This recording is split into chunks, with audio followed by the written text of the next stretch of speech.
Everybody, it's Miss Kennedy, and I am going to help you guys fill in this periods on the periodic table foldable.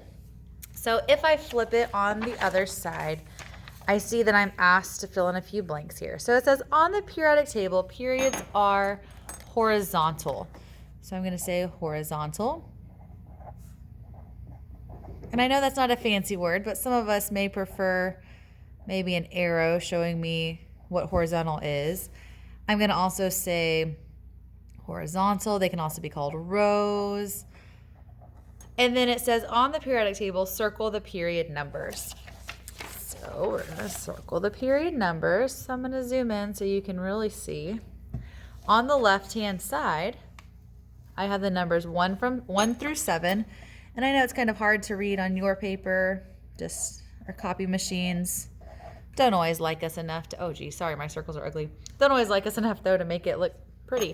I'm gonna write off to the side, these are my energy levels.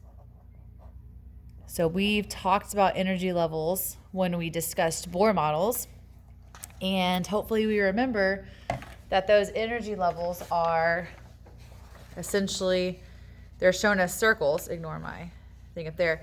But each circle around here, here's my nucleus, but each one of these is an energy level. That's where my electrons reside. All right, so we've circled our energy levels. We've circled the period numbers. And then it says color each period a different color. So you're gonna go through and each period, so that means each row.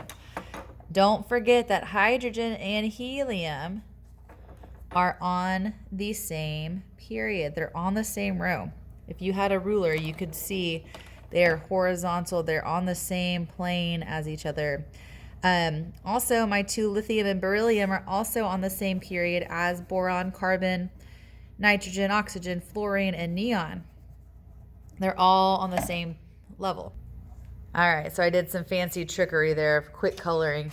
I left off my lanthanide and actinide series. In 8th grade science, we're not really too concerned about them, but they also fit in here with my transition metals, so they would essentially be the same colors. So we're not going to color them different colors.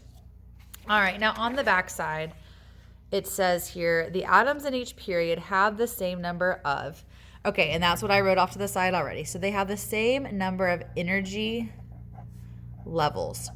So when we did that Bohr model activity where we were dragging and dropping our Bohr models, hopefully you guys noticed that as we went down the group, the energy levels increased. There were more circles, there were more places for our electrons to go.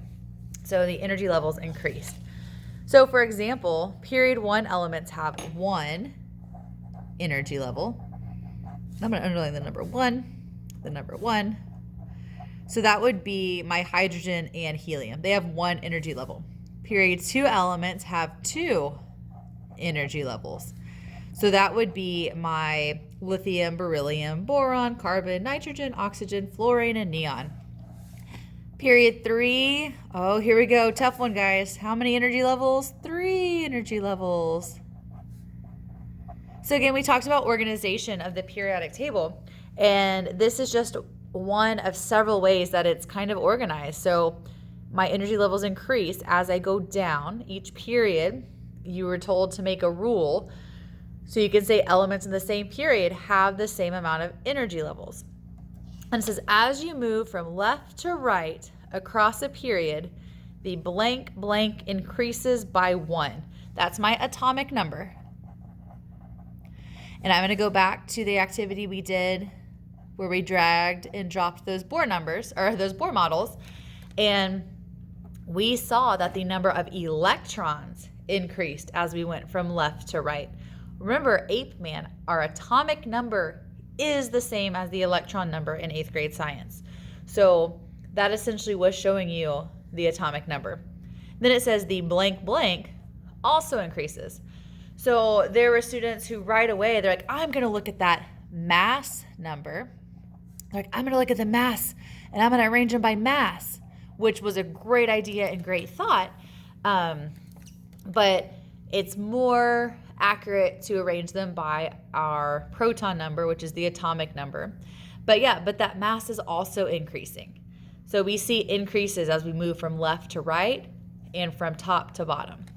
So you guys are going to put this in your notebook and please refer back to it, study it, memorize it, and have fun with the periodic table.